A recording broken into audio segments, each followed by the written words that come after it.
Welcome to the Relationship Journey. I'm Marla Matthews and I'll be your host. I'm so glad that you could be with us today. I have an amazing spiritual healing show for you today. The name of the show is called It Takes Three. Not It Takes Two, It Takes Three. And the cliche has always been It Takes Two. And dealing with relationships and love and marriage and the whole union of just joining for two people, that has always been the traditional concept. We're going to be breaking traditions here on the Relationship Journey.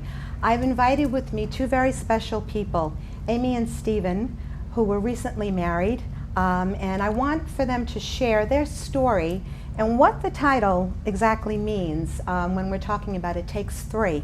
So I'm going to get right to the program because they have so much to say, and I would like to open up my show with you, Stephen. I'd like for you to talk to me about what the title of that show means to you and a little bit about how you came into this marriage with Amy. Sure. I want to begin by saying thank you, Marla, for having us on the set. You're here. welcome. You know, it's just it's the first time and it's extraordinary. It's a pleasure to be here. Well, Amy and I, we met back in September of 2012. I decided that I needed to get out of the box, think out of the box, and go out of the box. You know, there was an event that was being conducted in Philadelphia called America for Jesus, and I made it a point I was going to go. Jumped on a bus with 40 or 50 other people. Went down there. It was a Saturday morning. Lost a little bit of sleep, but that's a small price to pay, is it not? Given the name of the event. You didn't go thinking you were going to meet someone. That wasn't your reason for going. No, it was not. Not a no, it was singles not. event, nothing like that. No, it wasn't. It was to draw close to God. It was just to reaffirm my relationship with God. You know, it had been a while. It had been a while since I had been to an event like that. You know, at times I would go to a crusade. You know, hosted by, you know, a top tier type of evangelist or whatever. So you're at your event. This gorgeous Yeah. woman is what, standing next to you? Yeah, turns out she's standing right next to me. The reason she was standing right next to me is because she knew friends. She introduced it. She knew people there at the event already, and she was just chilling and hanging with them. And I came along because I knew them also, so we knew these people in common. And I came along and just positioned myself, standing. We were standing virtually the whole time, and I looked at her. She was with her girlfriend Michelle at the time, and I was there effectively alone. And I laid eyes on her, and it was like, okay. Fireworks? Was it like that? Really magical? It was just. I don't know if it was fireworks, but it was a shock. It was. Did you have on hot pink lipstick or something? No, joking. I want to just try to get to the point, Sure. so the audience Sure. can stay with us. Sure. When you were, and Amy, feel free to jump in. You just married now a year, so you were single. Amy, you've been single your whole life. This is your first marriage, correct? Yes. Did you believe that you were going to get married and find someone, your soulmate? Did you have that in your heart? Yeah. I bought my wedding gown about 3 years ago by faith. Oh my God! And wow. actually in a thrift store. It was a beautiful wedding gown that a girl decided she didn't want. And I just had it like on a hope chest somewhere, and I was praying, but I got So buying the wedding gown, what does that mean for someone who knows nothing about spirituality or God or hope or faith? What did that act mean for you? It meant that one day I would meet somebody that I would marry, and I didn't know also when I went to this function that I would meet anybody. I just wanted to get closer to God. Were you on dating sites? Were you? No. No. So, you know, one of the titles I was going to call this show, but when we spoke yesterday, I came up with, or you said It Takes Three, I was going to call the show God.com, because that's the typical, you know, it's lonely being single, is it not? Before you connected, there's an emptiness that's there and a loneliness and sometimes a desperation. No, so you didn't feel any of that, either one of you? At times. At times. So it wasn't always like, I trust everything's going to be okay and this is going to be. You did experience the emptiness. Almost give up. You almost give up at times. Right. You wanted to give up, but you bought this gown in spite of it. Right. And so you just went about living your life. And yes. so let's move along now that you've met. And when do you go on your first date? We both They're actually, laughing. we both work for seniors. We take care of handicapped people, and there was a movie called The Quartet. So it was an interest for me. When he asked me, I said, well, why not? So we went, and I actually had a very nice time. Afterwards, we went for a burger. Now, how long after? You met in what month? Just like so the audience can follow how different. This story is so different, everyone, that I'm trying to give you the huge differences so you see it's not always what you think. So you met in what month? In September. September. When did your first date happen? Alone? Do you remember when it was? Not till like January. January. January. It was like January. Okay. But he came to a party that I invited him to. Okay. Yeah. Okay. So, and did you have fun? Was it a great date? Yes, it was a fun It date. was a really good date. How many dates, because this is such a significant part, and we only have 30 minutes instead of 3 hours, so I'm trying to get everything on quickly here. How many dates did you have before you became engaged? And we take a guess. About 5. Yeah, 5. 5 dates. 5 So either this is from God or they need to go to South Oaks for a psych eval. And I happen to know Amy very well. This is not something that is an unsure, shaky psychiatric issue. These are both truly spiritual people. So I want you to tell me what that felt like when you got engaged after only 5 dates. I was on cloud 9. You were on cloud 9. How about you, Stephen? I think we have to have the lead up to it. There was something that happened right around St. Patty's Day, of 2013. And also, I attended her party, at Samantha's, and we kind of broke the ice there. But about the 5th date or so, I was invited over her friend's house for a St. Patty's Day dinner, and it seemed like we had a great time at a distance. It was a lot of people there, and at the end of the evening, Friday evening, I think it was, I was walking into her car and I said, what are you doing tomorrow night? And she said, I'm busy. And I said, what about Sunday night? Do I have a chance? She says, I'm busy there too. And Were you really busy? Yeah. Oh, okay, you weren't just saying that to put him off. Okay, Yeah. okay, I'm sorry. And I thought I wasn't prepared for that answer. I was hoping for something else. So when she said that, it almost felt like insert knife. Rejection. Yeah. Yeah. And turn, and I went home that night and I actually cried. Wow. And I'm just getting emotional now because I'm just reliving the event. Wow. And I just prayed. I said, God, I thought this was you. Why do I get a response like that? And I don't remember what he said. I think it was probably just, don't worry about it. I'll take care of it. Forget about it.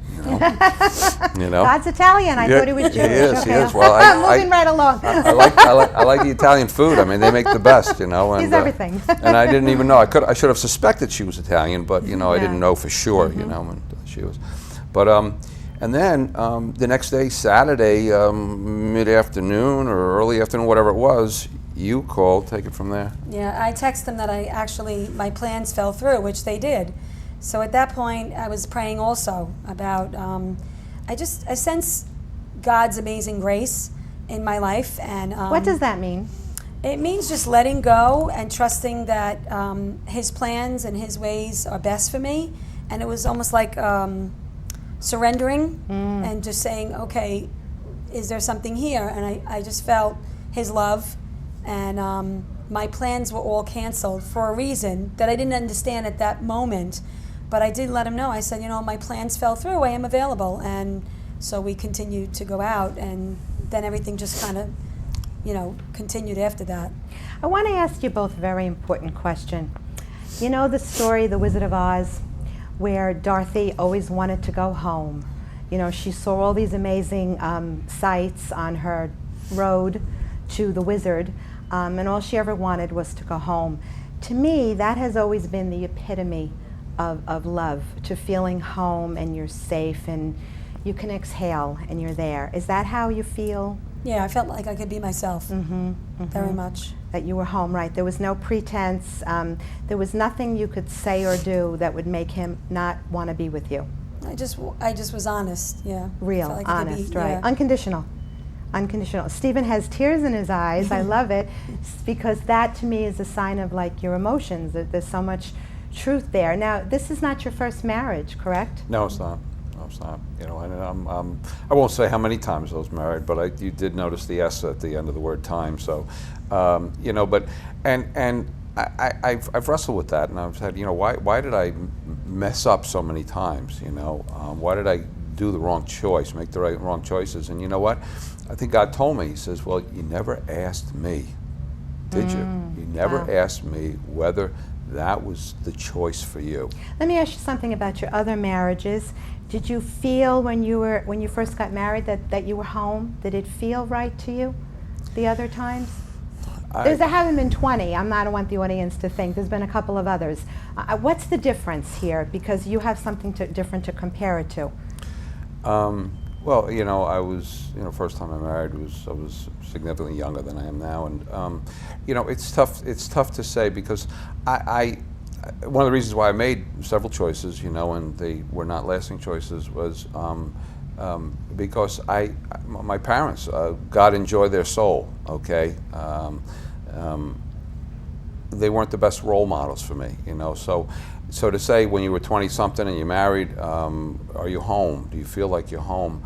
I really didn't have a home type of a pleasurable home experience to relate to. But how is this different? Because it's a very short time. I have to keep saying that to the audience, because they're saying 5 dates, they got engaged, and also because you're not 20, and relationships are so much more complicated. At past 50, at this stage of the game, when we're mature, because we bring more of our past into it, because we have more scars, we have more wounds, but there's healing that comes in also when God is in your life. As a social worker and a therapist, I'm a real big believer in analysis.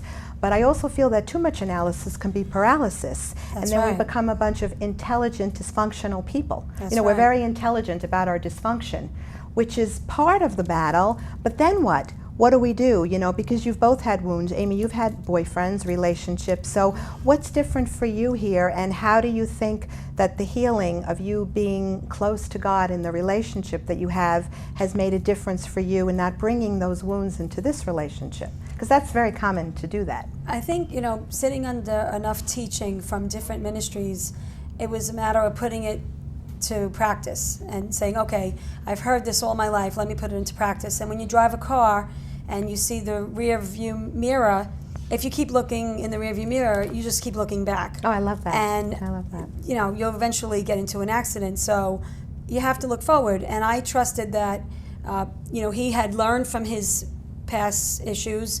I also, there was in the beginning some concern, but I realized if I just throw myself at this like I have thrown myself to anything in my life, that's the only way it works. If you put your effort into something, is what you get back from it.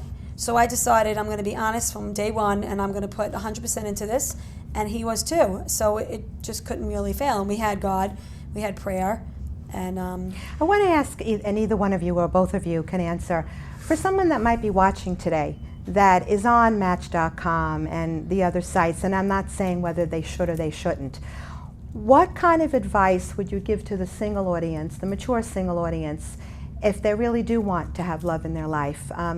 From your experience, from your lives, how would you speak to that person who knows nothing about spirituality and doesn't have any idea what you're talking about?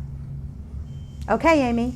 Well, it starts really with reading the Bible and having faith. If you don't have faith, then there's nothing really that I can personally impart to somebody, just the fact that I decided to trust God. And if you read the Word, it says faith comes by hearing and hearing by the Word. So if you're not that way, perhaps you can ask God. If I don't have that type of faith, if this is real, come into my heart, show me. How do you pray? Just like I'm talking to you. Just like it's nothing like formal and saying formal. Just like speaking to a friend. Yes, a really exactly. good, smart friend. Exactly. Very smart friend. Sometimes I'm in awe of how much smarter he is than me. I think my plan is the plan, but then as you two have experienced, because again, we're not 20 years old, his plan, it's so clear that his plan was part of this. Are you happy today? You happy, Stephen? I'm as happy as can be. Tell me how happy you are. On a scale of 1 to 10, probably about 112. Did you ever think you could be this happy? I think deep down my spirit did. It You did. know, on a conscious level, I'm not sure, but for me, to answer the question that you posed to Amy, I especially during, let's see, October, November, December into January, 3.5 months more or less, I had opportunity to do some soul searching, you know, and to say, always had her on my mind, but I wasn't able to see her because, you know, like with the exception of her birthday party at Samantha's, for the last quarter of 2012, I didn't see her, you know, but I just held her in my mind, you know, my mind's eye, and I think God spoke to me and said, you know, in your past relationships, there's one thing you didn't do, and you're going to have to do it in this relationship. What is that? And that is, you're going to have to die. What does that mean? You're going to have to die. You're going to have to die. You can't be near as selfish as you may have been in the past, or that you have been in the past. Die to yourself, you mean? Die to yourself, okay?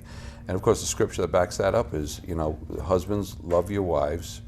Husbands, love your wives even as Christ loved the church and gave his life for it. So, you know, so I realized that she had to come first, you know. And I over the course of the past 5 months plus, I trust I've done fairly good at putting her first, you know. And You know, I'm glad you brought that up, because I think one of the problems that people are challenged with later in life with relationships are there's a lot of fear about being hurt. You know, it's not the same as when you're 20 or 30. There's a lot of fear. There's a lot of self-absorbed wounds that carry on, and relationships are truly all about giving. That's right. Truly, they're all about giving. And I think that when we have working out of a fear-based mode, that gets lost, the giving. That's right. Love and fear can't exist at the same time. Right. When fear is in the picture, it cancels out love, and God is love. That's Yes. truly the ultimate of who God is a strong love.